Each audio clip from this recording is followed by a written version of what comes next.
महात्मा गांधी, जिनको हम माने या ना माने, फादर ऑफ द नेशन तो हैं, क्योंकि सिर्फ एक अहिंसा का कॉन्सेप्ट को प्रैक्टिकली इम्पोज करना, लॉन्च करना, इट्स नॉट अ जोक। आप कोई तहरीक लॉन्च करना पूरे कंट्री में किया है उन्होंने, और ऐसे कई हैं, एहसानात हैं। जैसे कि आज इरफान हबीब खान साहब ने एक बात बताई जिसको मैं जानता हूँ पहले से, कि जिस वक्त सरदार पटेल और नेहरू ने पाकिस्तान के हिस्से का जो रेवेन्यू था, जो एम्यूनिशन था और जितना एसेट्स इन पाकिस्तान के हिस्से में जाना चाहिए था, वो सरदार पटेल और नेहरू ने इनकार कर दिया, जिसके नतीजे में महात्मा गांधी ने भूख हड़ताल की। ये बहुत बड़ी बात है, इसको तो पाकिस्तान भी मानता है ये एहसान को, तो वो तो है बिल्कुल। अब मैं एक बात अर्ज़ करना चाहूँगा दोस्तों कि हम और बिलखुसूस मुसलमान जो गांधी जी की दुहाई दे रहे हैं, ये कहाँ तक सही है। अब जो अपोलोजेटिक अंदाज़ हम लोगों ने इख्तियार किया हुआ है, उस जालिम, पहले बात तो जो जुल्म आप पर कर रहा है, जालिम को जालिम कहना, जालिम की ताकत को तस्लीम करना है कि हाँ मैं मज़लूम हूँ, मैं जुदे खाने वाला हूँ, मुझे माफ़ करो, तुम जालिम हो। ये आप चाहे शिकस्त खा रहे हों, लेकिन शिकस्त तस्लीम मत करना। आज हमारा जो एटीट्यूड है ना, अरे भाई हम भी शहर के बराबर के नागरिक हैं, हम भी आज़ादी में हिस्सा लिए थे, हम भी जेल गए थे, ये जो इसको हैदराबाद की ज़बान में तो बेवा का रोना कहते हैं, यहाँ क्या कहते हैं मुझे नहीं मालूम। मैं क्या कहना चाह रहा हूँ आपसे कि आपके इस अपोलोजेटिक अंदाज की वजह से आप पर वो लोग तो वैसे ही दलितों को छोड़े हुए हैं, एससी को छोड़े हुए हैं, एसटी को छोड़े हुए हैं। अब ऐसे वक्त में जब आप महात्मा गांधी की दुहाई दे रहे हैं, तो वो जो ऑलरेडी आपके दुश्मन हैं, वो तो दलित, एससी, एसटी के भी जहनों के अंदर वही नफ़रत गांधी के ख़िलाफ़ बहलाएंगे, भर देंगे जो नफ़रत आपसे है। आप इनका सहारा मत लीजिए, इनको पर्दा मत बनिए, कुछ नहीं मिलेगा। और वैसे ही मैं आया हूँ कल बामसेफ की ही दावत पर, कल मेरी वहाँ पर स्पीच भी हुई। मैं अंबेडकर को बहुत बड़ा हीरो मानता हूँ, लेकिन मैं मुसलमानों से ख़ास तौर पर ये रिक्वेस्ट करना चाह रहा हूँ कि खुदा के लिए आप अंबेडकर का भी सहारा मत लीजिए, अंबेडकर की आड़ मत लीजिए, क्योंकि अंबेडकर ही के कौम के लोग, दलित वगैरह जो हैं, यही गौ रक्षा के ज़रिए आपको मारते हैं, यही लव जिहाद में आपको मारते हैं। क्यों?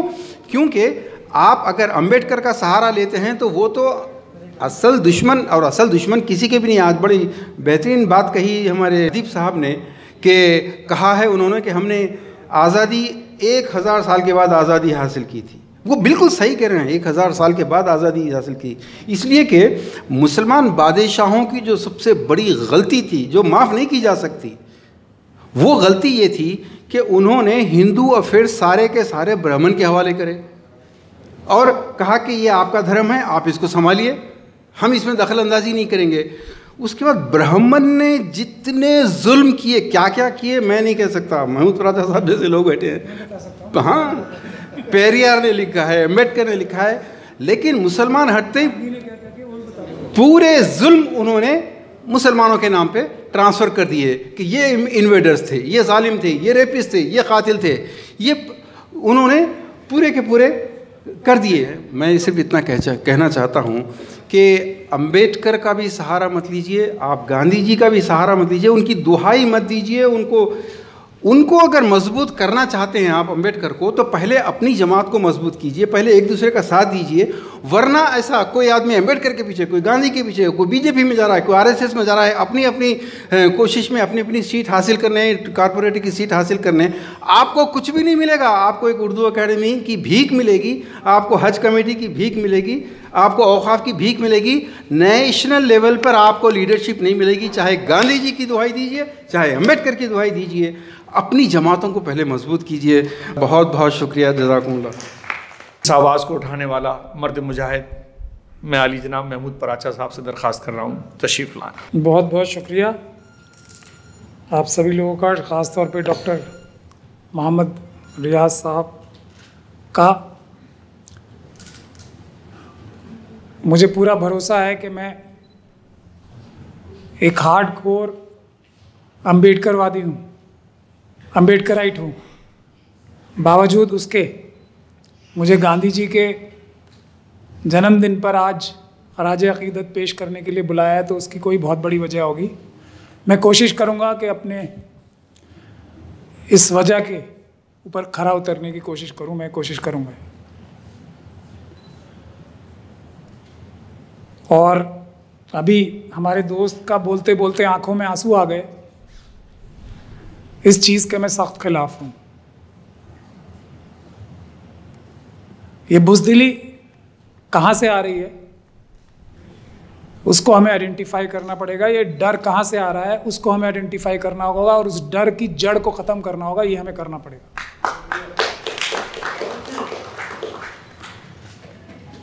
वरना एग्जाम्पल्स जो दिए जा रहे हैं वो हमारे ऐसे एग्जाम्पल्स हैं जिनसे हमें अपने आप को दूर हटाना होगा, बहुत दूर हटाना होगा। और मुझसे पहले नेवी के एक ऑफिसर ने बोला, अभी एग्जाम्पल दिया, दलितों के साथ खाना खाना पड़ेगा, जैसे हम कोई एहसान कर रहे हैं उनके। इसको बता के हम कोई बहुत बड़ी तोहफगी का काम कर रहे हैं कि दलितों के साथ खाना पड़ेगा, वो भी इंसान है। हमारे एनेक्डोट्स, हमारे एग्जाम्पल्स, शबरी के बेर, किसी के हाथ से उसका मुंह का निवाला, वो कोई प्यार में दे रहा है, अपने मुंह का निवाला वो खा के हमने बहुत बड़ा काम किया कोई, ये हमारे आइडल्स और एग्जाम्पल्स हैं। हरिजन का लफ्ज जिन लोगों को दिया गया वो उसकी कितनी मुखालफत करते हैं, उसको गाली की तरह लेते हैं, उसके बाद भी उन्हें हम हरिजन कहते हैं। पूछा है किसी शेड्यूल कास्ट कम्युनिटी के व्यक्ति से कि उसको कैसा लगता है जब उसको आइडेंटिफाई करके टारगेट करके बोला जाता है तुम हरिजन हो? पूछा है हमने कभी किसी से? गांधी जी के बारे में बहुत कुछ कहा जाता है, पूरी दुनिया में कहा जाता है, भारत में भी कहा जाता है। ऐसा नहीं है कि भारत में गांधी जी की पब्लिसिटी, पॉपुलैरिटी बढ़ाने के लिए भारत सरकार ने अपने देश के लाखों करोड़ रुपए खर्च ना किए हों, वैसा बिल्कुल हरगिज़ नहीं है। गांधी जी के नाम पे हमारे यहाँ अभी भी कोई राष्ट्र का हेड आता है तो गांधी जी की समाधि पे जाता है। एक उनसे भी बड़े, बहुत बड़े आदमी थे जिनका मैं फॉलोअर हूं, उनके बारे में कितना भारत सरकार ने पैसा खर्च किया, कंपेयर कीजिए। वो है people's father of the nation, वो है फादर ऑफ द कॉन्स्टिट्यूशन। इस बात को हमें आज नहीं तो कल बैठ के चर्चा करना पड़ेगा। और आज बेस्ट दिन था शायद, इसीलिए मुझे खराज अक़ीदत पेश करने के लिए गांधी जी को बुलाया गया था। किसी इंसान को सही खराज अक़ीदत वो होती है कि उसकी सच्चाई को, उसके कामों को एनालाइज किया जाए, अगर वो अच्छे हैं तो उसकी तारीफ़ की जाए, अगर वो अच्छे नहीं हैं तो उन कामों से सीख कर, क्योंकि गांधी जी इतना बड़ा नाम है, क्या क्या गलतियां उन्होंने की उससे सीख कर हमें आगे बढ़ना है, ताकि वो जो बुनियाद उन गलतियों पर ठहरी हुई है उससे हम हटकर मुल्क को आगे ले जा सकें। मैं अंबेडकर साहब और गांधी जी का अगर कंपैरिजन करूंगा तो एकेडमिकली कंपेयर करें। गांधी जी की मैं करना नहीं चाहता लेकिन मजबूरी है, करनी पड़ेगी। फैक्ट्स हैं, फैक्ट्स विल रिमेन फैक्ट्स। आप लोग करें, इसके बारे में मुताला करें। अंबेडकर साहब was a genius, a brilliant man in his fields in which he was professionally engaged. Gandhi ji was not. He was not a good lawyer. The facts हैं, correct me if I am wrong. Tripathi ji यहां बैठे हैं। बाबा साहब doctor Bhimrao Ambedkar का formula था जो उन्होंने British को कितनी मुश्किल से समझाया होगा और कम्युनल अवार्ड पास कराया होगा। कम्युनल अवार्ड कि जिसकी जितनी संख्या भारी उसकी उतनी हिस्सेदारी पूरे समाज में, सारे संस्थानों में, सारे रिसोर्सेज पे कंट्री के जिसकी जितनी संख्या भारी होगी वो उसका हकदार है, उस मुल्क का उतना मालिक है। ये था कम्युनल अवार्ड। और ये था सेपरेट इलेक्टोरेट कि मुस्लिम कम्युनिटी अगर उस हमारे मुल्क में कंबाइंड भारत में करीब 35% थी, तो मुल्क के जो राजा बनेगा यानी कि पार्लियामेंट जो बनेगी उसमें 35% मुस्लिम कम्युनिटी के लोग होंगे। ये बाबा साहब डॉक्टर भीमराव अंबेडकर का फॉर्मूला था, जिस फॉर्मूले को उन्होंने ब्रिटिश से एग्री कराया था। आज़ादी से पहले ग्रुप्स कौन कौन से थे हमारे पास देश में, ये समझने की बातें हैं और आज 2 अक्टूबर को बहुत ज़रूरी है समझना इसे। ग्रुप्स थे, एक हिंदू, एक मुस्लिम, एक क्रिश्चियन, एक सिख और एक अनटचेबल्स और एक एंग्लो इंडियंस। बाबा साहब डॉक्टर भीमराव अंबेडकर का फॉर्मूला था communal award, separate electorate. Separate electorate का मतलब था अगर शेड्यूल कास्ट कम्युनिटी की पॉपुलेशन में परसेंटेज 17% थी तो उनके 17% जो पार्लियामेंट के मेंबर्स होंगे, सारी पार्लियामेंट के, वो उनकी वोट से चुन के जाएंगे। आज जो 131 एमपी है ना, ये नताइज हैं किस चीज के, मैं आपके उसके ऊपर आ रहा हूं, पूना पैक्ट के। आज जो शेड्यूल कास्ट कम्युनिटी के लोग बोलते हैं कि 131 MP schedule caste schedule tribe के, उनकी आवाज को उठाने में कामयाब नहीं है, फेल्ड है, टोटली फेल्ड है। उन्हें नॉमिनेटेड मेंबर्स मानते हैं, हालांकि वो इलेक्टेड मेंबर ऑफ पार्लियामेंट हैं। लोकसभा में बता रहा हूं मैं आपको, शेड्यूल कास्ट और शेड्यूल ट्राइब के 131 मेंबर ऑफ पार्लियामेंट, जिनके बगैर आज तक कोई भी सरकार नहीं बनी है। Understand this very clearly. In 131 MPs को निकाल दिया जाए तो आज तक आजादी के बाद से एक सरकार ऐसी नहीं बनी है जो इन 131 मेंबर ऑफ पार्लियामेंट की शमूलियत के बगैर बनी हो। राजीव गांधी जी, जिन्होंने मुझे पहला ब्रेक दिया, पॉलिटिकल ब्रेक जिंदगी में, उनकी सर टाइम पे 405 एमपी आए थे, उसमें से 131 घटा लीजिए जरा, माइनॉरिटी हो गई। 273 से कम हो गए? नहीं हुए, लेकिन उसके आसपास हुए। सिर्फ एक ही सरकार ऐसी थी, ये समझ लीजिए बात। लेकिन क्या आज कोई अपने दिल पे हाथ रख के बोल सकता है कि जमीन से लेकर आसमान तक इंडिया में जितने भी, भारत में जितने भी पोस्ट हैं, वहां पर शेड्यूल कास्ट कम्युनिटी की बेइज्जती नहीं की जा रही, शेड्यूल ट्राइब कम्युनिटी की बेइज्जती नहीं की जा रही? जमीन से लेकर आसमान तक, सुप्रीम कोर्ट से लेकर, और मैं नीचे अपनी फील्ड में बता सकता हूं मैजिस्ट्रेट की अदालत तक, किसी भी फील्ड में चले जाइए। ये 131 एमपीज के बावजूद मैं बता रहा हूं आपको, क्यों? क्योंकि वो शेड्यूल कास्ट कम्युनिटी की आवाज नहीं है, सेपरेट इलेक्टोरेट से जीत के नहीं आए हैं। वो उन पार्टी के गुलाम होते हैं जो पार्टियां उन्हें टिकट देती हैं। जो कॉन्स्टिट्यूएंसीज बनी हैं उसमें शेड्यूल कास्ट कम्युनिटी के वोट ही कितने होते हैं? 25% के करीब आसपास। 75% लोग जिता के भेजेंगे, 25% की आवाज कैसे उठा सकता है वो एमपी, अगर दिल की गहराइयों से भी चाहे तो? नतीजा 90% देश के वसाइल पे, 90% देश के रिसोर्सेज पे, 90% पोस्ट पर कौन बैठा है? वो लेस देन 10% जो सो कॉल्ड अपर कास्ट बोलते हैं अपने आप को। और गांधी जी वर्ण व्यवस्था के समर्थक थे, correct me if I am wrong. उनके गुजराती के जो जितने भी आर्टिकल्स निकले हैं वो वर्ण व्यवस्था को समर्थित, और इसीलिए कम्युनल अवार्ड की विरोध में अनशन पे बैठे गांधी जी, मैं आपको बता रहा हूं, और मुस्लिम कम्युनिटी के लोग भी। हालांकि अगर कम्युनल अवार्ड पास हो गया होता तो मुझे नहीं लगता शायद मुल्क तकसीम होता। मुल्क तकसीम नहीं होता तो इंडिया, भारत दुनिया का सबसे ताकतवर मुल्क होता। आप इमेजिन कीजिए, पाकिस्तान, बांग्लादेश, इंडिया एक साथ, इमेजिन कीजिए वो सिचुएशन। क्या वेस्टर्न कंट्रीज इस बात को हजम कर लेती? नहीं करती ना। ये थी बड़ी साजिश इंडिया के तकसीम होने की, और मैं पूना पैक्ट को सबसे बड़ा जिम्मेदार मानता हूं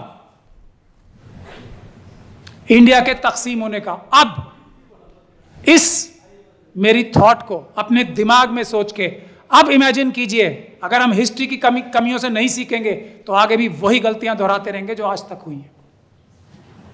पूना पैक्ट के बाद से अब मैं आप लोगों से बोलता हूं कि अब आप उस पर्सपेक्टिव में सोचिए, अगर 35% Muslims, 17% schedule caste community only untouchables 52%, उसमें 10% लोग ट्राइबल और मिला लीजिए, सिनेरियो इमेजिन कीजिए।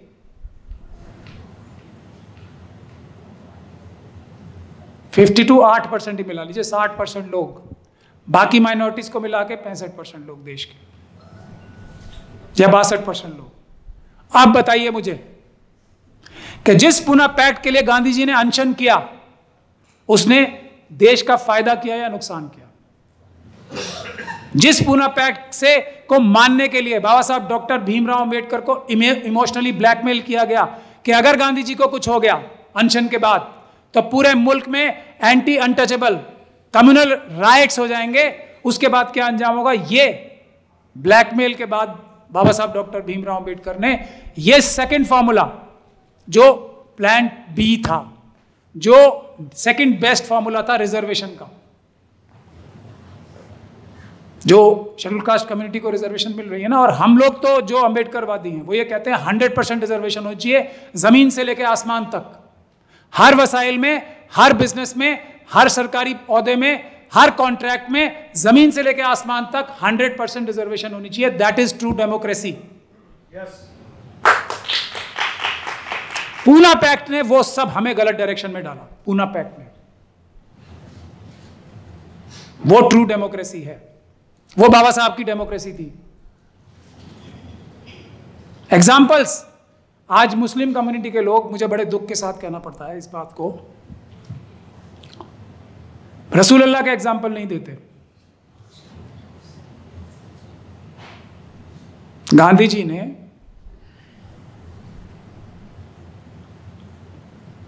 हजरत उमर रजी अल्लाह ताला अन्हु से मुखलिसी में रहना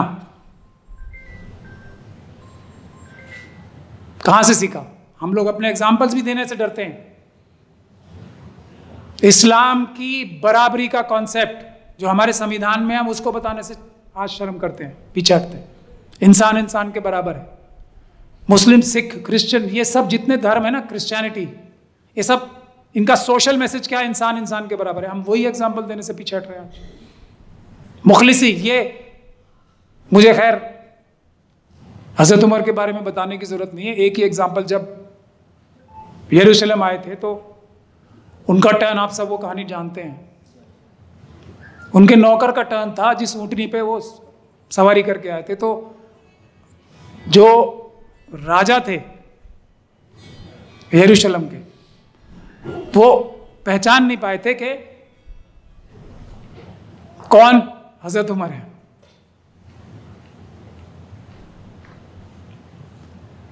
महल में नहीं रहते थे हजरत उमर। मैं आप लोगों से चाहूंगा और गुजारिश करूंगा आपसे, सरोजनी नायडू साहिबा को पढ़ें। उन्होंने कहा था, to maintain the poverty of Mahatma Gandhi we have to spend fortunes. और मैं आप लोगों से गुजारिश करूंगा, जाके जहां महात्मा गांधी जी बिरला जी के घर में रहते थे, उसको देखें जाके।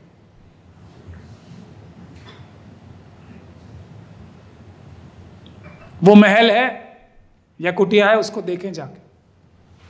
और बाबा साहब डॉक्टर भीमराव अंबेडकर का अलीपुर रोड पे एक म्यूजियम है, उसको भी देखे जाके कि किस तरह रात रात भर जाग कर एक टाइपराइटर पे 24-24 घंटे लगातार काम करते थे। कंपेयर करें, हाइंडसाइट, रेट्रोस्पेक्टिवली अगर हम अपनी हिस्ट्री को नहीं देखेंगे, नहीं सीखेंगे, तो हम उन्हीं गलत रास्तों पे चलते रहेंगे, उन्हीं गलत कॉन्सेप्ट्स के ऊपर चलते रहेंगे, जिस गलत रास्ते के ऊपर निकल पड़ने से हमारा मुल्क, जो आज भी पाकिस्तान और बांग्लादेश बनने के बावजूद भी आज दुनिया का सबसे ताकतवर मुल्क होता नहीं हो रहा है, क्योंकि हम बाबा साहब डॉक्टर भीमराव अंबेडकर के दिखाए हुए सही रास्ते पे, जिसकी जितनी संख्या भारी उतनी उसकी हिस्सेदारी पे आज भी नहीं चल रहे। हम इसी में खुश हैं, हमारे साथ आके किसी ने खाना खा लिया, ईद पे हमारी सेवैयाँ खा ली, इससे क्या हो रहा है? हमारे गरीब बेचारे भाइयों के पास एक कटोरी तो सेवैयाँ ही होती हैं। अब मेरे जैसे लोग जाके उनकी एक कटोरी सेवैयाँ और 4 कबाब में से 2 कबाब खा जाएं तो हम उनके ऊपर एहसान कर रहे हैं, उनका नुकसान कर रहे हैं, ये और बता दीजिए मुझे। और यही हाल शेड्यूल कास्ट कम्युनिटी का है। अपने फोटो आपके लिए उस बेचारे के घर में कितना खाना है वो भी जाने बगैर हम 10 लोग चले जाते हैं, क्योंकि हमें दिखाना है कि हमने हरिजनों के साथ खाना खाया, ताकि हमारे जो गंदगी है ना, जो हमारे मुंह से लेके और रूह तक घुसी हुई है, उसको धोने के लिए हमें सिर्फ खाना खाना है जाके। एक इंसान को अपने से छोटा समझ के खाना खाने का कॉन्सेप्ट कहां से आता है? इंसान के साथ तो खाना खाता ही है ना। इसमें बताने की जरूरत कहां पड़ रही है? वो बेईमानी की जो दिल के अंदर घुसी हुई है ना, गलाजत, वो निकल के आती है, मैंने उसके साथ बैठ के खाना खाया। यह है इस्लाम और यह है भारत का संविधान। आर्टिकल 14 क्या है? एक वोट का अधिकार मिलता। बाबा साहब डॉक्टर भीमराव अंबेडकर ने, बहुत से लोग कहते हैं ना, बहुत सारे लोग कहते हैं भाई क्या है, कुछ हिस्सा यहां से लिया, कुछ हिस्सा वहां से लिया, उसको इकट्ठा करके कोलेट करके संविधान बना दिया, ऐसे बोलते हैं बाबा साहब के बारे में। मुझे ये मैं जानना चाहता हूं अपने उन सभी दोस्तों से कि मुझे ये बता दें, क्या हमारे देश के माहनाज हस्तियों ने उस वक्त की ये नहीं कहा था? मैं तो वो जो कास्टिस्ट वर्ड है वो नहीं बोल सकता, ये और ये वोट देंगे हमारे बराबर बैठ, ये वोट दे के सरकारें चुनेंगे, इनकी क्या हैसियत है? एक वोट का अधिकार बाबा साहब डॉक्टर भीमराव अंबेडकर और उनके मुट्ठी भर कुछ साथियों ने दिया था, वरना ये एक वोट का अधिकार एक आदमी को नहीं होता। ये समझ लीजिए आप बात। तो मैं शुक्रिया अदा करता हूं, मुझे आज 2 अक्टूबर पे बुलाया गया गांधी जी को खराज अकीदत पेश करने के लिए, और मैं चाहूंगा कि गांधी जी के हर एक जो उन्होंने काम किए उसको ठीक से एनालाइज करें, यही उनको सच्ची खराज अकीदत होगी। पाकिस्तान का बनना उस शख्स की सबसे बड़ी गलती और उस शख्स का सबसे बड़ा फेलियर था। हम पाकिस्तान बनते ही भारत को हमने 50 साल पीछे कर लिया। अदरवाइज आज हम चाइना से, आज हम रशिया से, आज हम कंबाइंड यूरोप से और कंबाइंड अमेरिका से, इंक्लूडिंग कनाडा, नॉर्थ अमेरिका से ज्यादा पावरफुल कंट्री होते, हम सही विश्व गुरु होते आज। लेकिन वो होते तभी, देखिए मेरी बात सुन लीजिए, ताली की बिल्कुल नहीं ताली बजानी, लेकिन वो होते तभी जब बाबा साहब का ओरिजिनल फॉर्मूला, जिसकी जितनी संख्या भारी उसकी उतनी हिस्सेदारी, यानी कि इस्लाम का, क्रिश्चियनिटी का, बुद्धिज्म का, सिखिज्म का, लिंगायत मजहब का कॉन्सेप्ट इंसान के बिल्कुल बराबर होता है, उस पे हम दिल से अमल करते, जबान से खाना खा के नहीं। कि ये कमजोर हैं, हम इनकी मदद कर रहे हैं, देखो हम कितने बड़े आदमी, यही है ना, इसके अलावा तो कुछ नहीं है। ये बेचारे हैं, हम इनके साथ खाना खा रहे हैं, देखो मेरी महानता देखो, यही है ना इसका मतलब। ये हिडन मैसेज है ना, यही तो है। क्या हम इसको बना कर सकते हैं? तो मेरा कहने का मतलब सिर्फ इतना है कि अब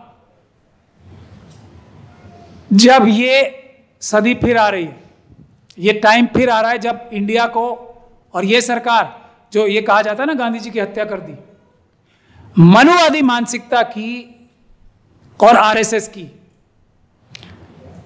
यूज एंड थ्रो की पॉलिसी, वो अपने लोगों को भी नहीं छोड़ते हैं। मैं आपको बहुत बड़ा एग्जांपल देके बता रहा हूं। आज जो ये साध्वी प्रज्ञान सिंह ठाकुर हैं, उनका केस को एक्सपोज करने में जो आप लोग देख रहे हैं आज, मेरा भी बहुत बड़ा हाथ है। क्या है उनका केस? उन्होंने ये जो मालेगांव मक्का मस्जिद, अजमेर शरीफ ब्लास्ट हुए थे ना, समझौता एक्सप्रेस ब्लास्ट हुए थे, इसमें ओरिजिनली, मैं अपनी तारीफें तो नहीं करूंगा, किसी और दिन करूंगा, लेकिन ओरिजिनली इसमें मुस्लिम नौजवानों को बंद किया गया था एज टेररिस्ट। लेफ्टिनेंट का जो कर्नल पुरोहित और साध्वी प्रज्ञान सिंह ठाकुर ने मिलके मुस्लिम नौजवानों के ऊपर यह इल्जाम थुपवाया था, अपने आईबी और इन्वेस्टिगेटिंग ऑफिसर्स में भ्रष्ट अधिकारियों के साथ ओरिजिनली वही लोग अरेस्ट हुए। तो ये तो भला हो हेमंत करकरे का, जो एक बहादुर और ईमानदार ऑफिसर था, वही शहीद जो 26/11 में लश्कर तैयबा के आतंकवादियों से मुकाबला करते हुए जेन्युइनली शहीद हुआ था। वहां भी साजिश थी, उसको अपने ही लोगों ने। ये सच्चाइयां हैं जो एक चार्जशीट और एक मैंने केस आर्ग्यू किया था, उसकी वजह से इसका सारा रुख बदला है बॉम्बे हाईकोर्ट में। तो साध्वी प्रज्ञान सिंह ठाकुर और लेफ्टिनेंट कर्नल पुरोहित क्या कह रहे थे कि हम, बस 1 मिनट में खत्म कर रहा हूँ जी 1 मिनट में खत्म कर रहा हूँ, जरूरी था क्योंकि मुझे बुलाया और मैं आया भी इसीलिए था, नहीं तो मैं आज थोड़ा बिजी था। तो साध्वी प्रज्ञान सिंह ठाकुर और हेमंत, जो ये लेफ्टिनेंट कर्नल पुरोहित ने क्या कॉन्स्पिरेसी की थी कि हम भारत देश को खत्म करके, आर्म्ड रिबेलियन, हथियार बंद बगावत करके, इंडियन आर्मी को हरा कर भारत देश को खत्म करके आर्यव्रत नाम का देश बनाएंगे। ठीक है, ये कॉन्स्पिरेसी है जिसको यही आरएसएस अपना मेंबर ऑफ पार्लियामेंट के लिए एक आइडल मान के चुनती है। फिर बृजभूषण शरण सिंह। उसके अलावा जो ये लोग, अभी एक लेटेस्ट एग्जांपल है ना इसका, मोनू मानेसर का, इसको खूब चढ़ाया पीछे से। अब तो अपने लोगों को भी सैक्रिफाइस करने से नहीं चूकते हैं ये। रमेश भदौड़ी जी और दानिश अली का ये एग्जाम्पल है। पीछे 2 अपर कास्ट के बैठे लोग हंस रहे थे, उनकी शक्ल देखो, और अगर एक्शन होगा या नहीं होगा वो दूसरी बात है। लेकिन जो रमेश भदौड़ी जी, जो ओबीसी समाज से आते हैं, जिनको शूद्र माना जाता है वर्ण व्यवस्था में, उनको सजा होगी तो उनको होगी, नुकसान होगा तो उनका होगा अगर कोई एक्शन हुआ। और दानिश अली जी थोड़ी सी हिम्मत करें तो वो दोबारा इलेक्शन लड़ने लायक नहीं रहेंगे, रमेश भदौड़ी जी, अगर थोड़ी सी हिम्मत कर ले तो गांधी जी का कॉन्सेप्ट भी जो है ना, यूज एंड थ्रो वाला था आरएसएस की नजर में। उनका एक प्रयोग किया, उनसे एक काम कराया और उसके बाद यूज एंड थ्रो। इन्हीं बात के साथ मैं अपनी बात खत्म करता हूं। बहुत बहुत शुक्रिया, आपने मुझे इस पर बुलाया, मैं स्पेशली आया हूं। कुछ मेरी बातें बहुत से लोगों को पसंद नहीं आई होंगी तो उसकी क्रिटिसिज्म कर सकते हैं, मैं उसको वेलकम करता हूं, लेकिन मेरी बातों को सोचें ज़रूर। बहुत बहुत शुक्रिया। जय भीम, जय भारत, जय संविधान। अस्सलाम वालेकुम रहमतुल्लाह। फी अमान।